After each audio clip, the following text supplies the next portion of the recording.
Yeah, so one of the things that I notice is that there's people who actually, it's actually advantageous to some people for you or whoever else to play small.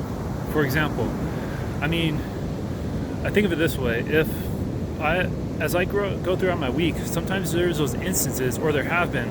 I mean, less lately now, where I would feel pressured, or I would I guess technically I'd cause myself to feel pressured to do something. Like if it's, I don't know, going out. I'm kind of an introvert, so if it's going out when I don't really want to, sometimes I'd feel pressured to do something like that. And it's like, in this instance, it's like, okay, so if I could rate something a 1 out of 10, like how good of a choice it is, it's like at that time, me going out might be like a 5 out of 10. And then all the other stuff I'm trying to do during the week might be like a 9 out of 10. So it's like throughout the week, I'm trying to basically maintain a 9 out of 10 lifestyle, which is like me going for my ultimate goals, what I really want to do. And yet then this sequence gets interrupted by this 5 out of 10, which is something that I don't really want to do. Another analogy of this is like, let's say someone's drinking a lot and they're trying to stop drinking beer. So they tell themselves that they're going to stop this week, that they're going to stop drinking beer, but then they decide to Thursday night have one beer. They know that they're scheduled to have a beer Thursday night, and then the rest of the time they're going to stop. So it's like this week they didn't really stop drinking beer.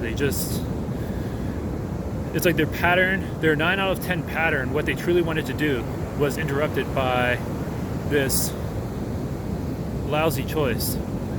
And I mean, this is different than if their 9 out of 10 choice, with 10 being best, of course, was to have one beer a week.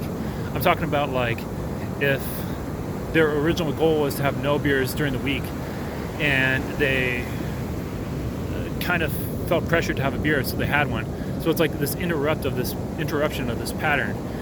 And with these lower rated choices, like if something's like a 5 out of 10 or a 4 out of 10, then it likely has to do with a lower rated choice will likely like be reflective of a smaller self perspective.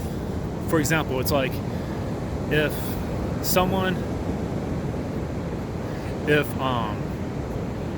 it could be with anything. If you want a car that's like a 9 out of 10, then you might get like a Tesla or something like that. If you have a car that's like a 4 out of 10, then it may be like a clunker that breaks down and stuff like that.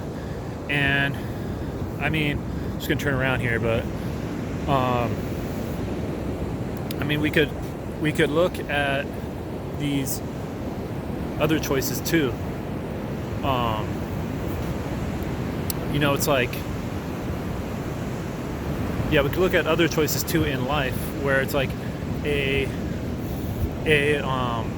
you're dating, if you have like a 9 out of 10 girl, and I'm not talking about like looks or anything, because like looks are a small part of the equation, but I mean like if you have a girl that you really like, then it'll likely be reflective of a higher level of self-confidence and stuff like that than if you have like a girlfriend who's like a 5 out of 10. This 5 out of 10 girlfriend is the choice that you don't really want, so it would likely be reflective of a lower self-image, such as you thinking like,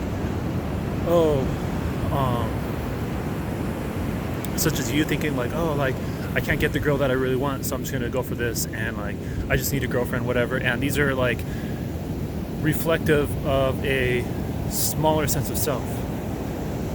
But what I'm getting at with all this is that if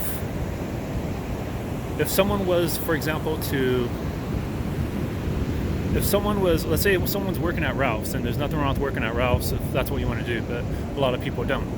So, or any other job that like is tough and low paying, we could say. So let's say you're working at Ralph's, and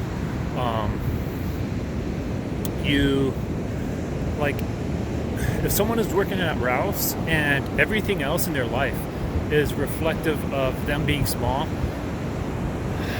then this concept of working at Ralph's, it won't be that out of the ordinary, because it's like, oh, I work at Ralph's and whatever, I just like watch TV and I can't really do much else because like what power do I have? And in like a mindset like that, it's like Ralph's fits in.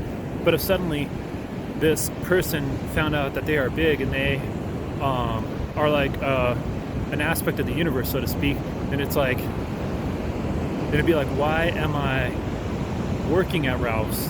Because if their life is filled with like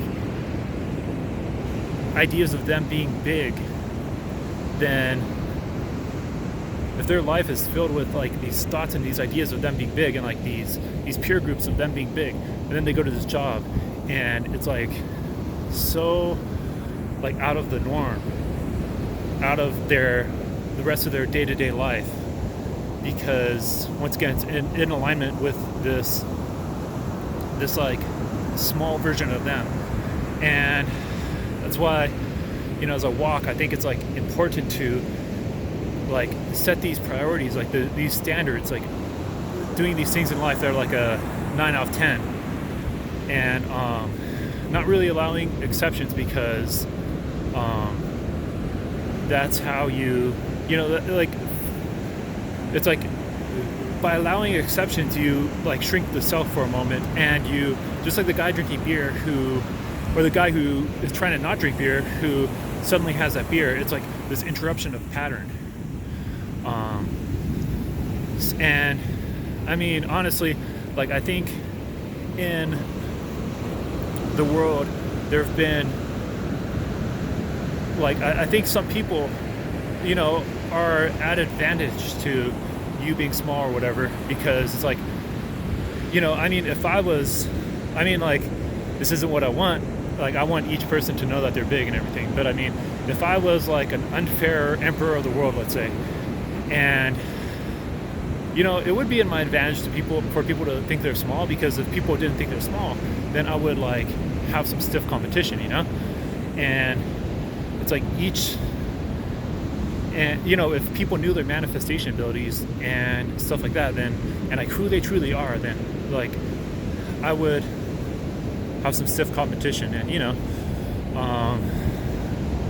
so yeah, that's pretty much it. Just remember that you are big.